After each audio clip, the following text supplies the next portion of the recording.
महाविकास आघाडीमध्ये काम करत असताना देखील स्थानिक स्वराज्य संस्थांच्या मध्ये जिथं शक्य असेल तिथं आम्ही आघाडी करायचो, जिथं शक्य नसेल तिथं आम्ही त्या ठिकाणी एकमेकाच्या विरोधामध्ये उभे राहून त्या निवडणुकांना सामोरं जायचं, अशा प्रकारचं मागचे एकंदरीत परिस्थिती होती। मी सुरुवातीलाच पत्रकारांना सांगतो, इथं पत्रकार परिषदात मी घ्यायचं ठरवलेलं होतं, माझ्या सहकाऱ्यांना मी सांगितलेलं होतं, परंतु सुरक्षिततेच्या कारणामुळं काही आमच्या पत्रकार मित्रांना त्यांचं कार्ड पत्रकारितेचं आहे एवढंच बघून सोडायला पाहिजे होतं, परंतु थोडंसं काही तपासणी वगैरे करण्याचा प्रयत्न आमच्या पोलीस खात्याने केलेला आहे। आमचं म्हणता येणार नाही, राज्य सरकारच्या पोलीस खात्याने, कारण आचारसंहिता येतात, तर त्यांनी केला तो बरोबर नाही। मी अधिकाऱ्यांना पण सांगितलं की हे बरोबर नाही। पत्रकारिता एक महत्त्वाचा पत्रकार घटक आहे आणि लोकशाहीमध्ये त्यांचंही एक अनन्यसाधारण अशा प्रकारचं महत्त्व आहे आणि त्याच्यामुळं असं आता पुढं कुणी जरी झेड कॅटेगरीचे कोणी इथं आले तरी देखील आपण ती काळजी घ्या अशा पद्धतीनं त्यांना सांगितलेलं आहे। तर कृपा करून तुम्ही त्याबद्दल आमचा कुणाचा त्याच्यामध्ये दोष नाहीये हे माझ्या पत्रकार मित्रांनी सुरुवातीलाच ध्यानामध्ये घ्यावं। पत्रकार मित्रांनो, आपल्याला सगळ्यांना माहिती आहे की शहर जे बदलत गेलं, ह्या शहराने एक आकार घेत गेलं।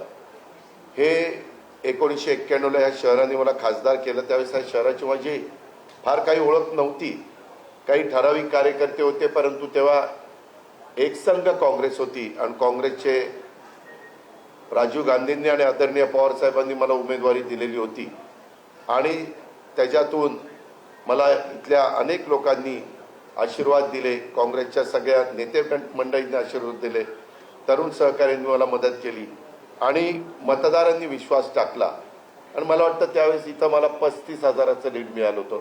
मी खूप लाख मतांनी निवडून आलो, परंतु ह्या विधानसभा मतदारसंघात। आणि तेव्हापासून मी ठरवलं की बाबा आपण राजकारणात इतके नवखे, आपला काही जास्त ओळखी नाही, परंतु निव्वळ काँग्रेसचे राजीव गांधी आणि आदरणीय पवार साहेबांच्याकडे बघून आपल्याला निवडून दिलेलं आहे आणि आपण काम केलं पाहिजे। आणि तेव्हापासून मी इथल्या कामाला सुरुवात केली।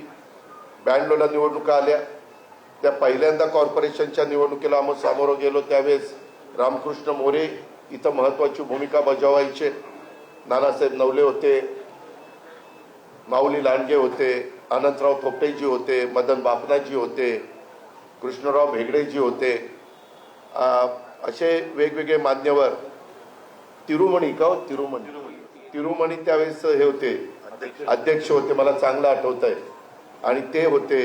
असे सगळ्यांनी मिळून आम्ही सुरुवात केली। मला थोडंसं चांगल्यातलं चांगलं काम कसं करता येईल ह्या पद्धतीचा माझा प्रयत्न असायचा आणि त्याच्यातून 92ची निवडणूक लढवली आणि तेव्हापासून माझं ह्या शहरातल्या वेगवेगळ्या जडणघडणीवर मी माझ्या सगळ्या सहकाऱ्यांच्या विश्वासात घेऊन काम करायला लागलो। 92ची त्यावेळेसची पिंपरी चिंचवड महानगरपालिका, नंतर 5 वर्षात आम्ही भर घातली 97ला, मग 5 वर्षात भर घातली 2002ला, परत 5 वर्षात 2007ला, परत 5 वर्षात 2012ला, परत 5 वर्षात 2017ला। 17ला मात्र देश पातळीवर नरेंद्र मोदी साहेबांची जबरदस्त लाट आली आणि त्याच्यातून माझ्यातले पण अनेक सहकारी ज्यांना मी संधी दिली होती, पदं दिलेली होती, ते माझ्यापासून बाजूला गेले आणि एक तसा बघितलं तर एक मुद्दा असा निघाला की विठ्ठलाच्या मूर्तीमध्ये गडबड झाली, भ्रष्टाचार झाला। त्यावेळेस जे महापौर होते त्यांच्याबद्दल आरोप झाले। आता तेच व्यक्ती आज आमच्या विरोधामध्ये असणाऱ्यांचे उमेदवार झाले, म्हणजे त्यावेळेस त्यांच्यावर त्यांनी आरोप केले, आता ते तिथले उमेदवार आहेत, हे आपल्या लक्षात आलं असेल। मित्रांनो, पत्रकार मित्रांनो, मी आपल्याला सांगेन की महाराष्ट्राच्या राजकारणात इथल्या जडणघडणीमध्ये काम करत असताना मला अनेकदा अनेक पदं भूषवण्याची संधी अनेक सरकारांच्या मध्ये मिळाली।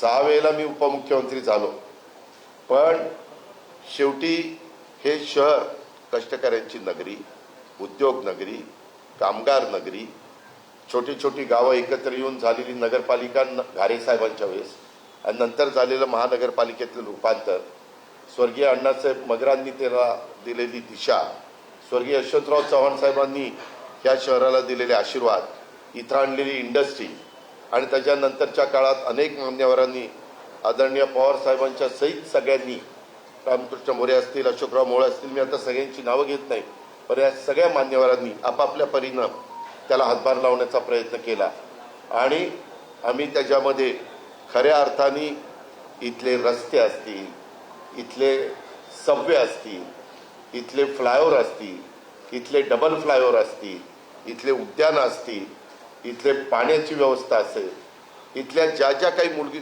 शिक्षणाच्या संदर्भामध्ये चांगल्या प्रकारचे दर्जादार शिक्षण संस्था आल्या पाहिजेत ह्याबद्दलचं काम असेल किंवा इथं IT आणण्याच्या करता पवार साहेबांनी जी मेहनत घेतली, तिथं संत तुकाराम कारखाना होणार होता, तो तिथं न करता साहेबांनी तो पलीकडे नेला आणि ती जागा IT घेतली आणि त्याच्यावर हिंजवडीमुळं संपूर्ण चित्र जरी ते आपल्या परिसरामध्ये आपल्याला लागून असलं तरी खूप लोक IT क्षेत्रातले आपल्या पिंपरी चिंचवडमध्ये राहत आहेत. नंतर आम्ही मेट्रोच्या संदर्भाला गती दिली. अशा अनेक गोष्टी आम्ही करत गेलो.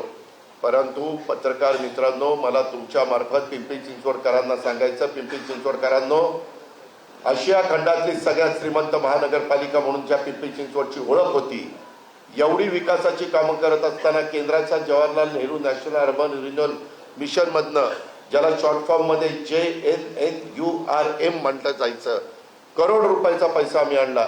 मला आठवतंय एका काळी मी योगेश बहलला महापौर केलेलं होतं, अनेकांना केलं तसं योगेश पण होते आणि त्यावेळेस बेस्ट सिटी इंडियातली म्हणून आपल्याला बक्षीस मिळवलेलं होतं. मला वाटतं डॉक्टर मनमोहन सिंगांचं सरकार त्यावेळेस होतं.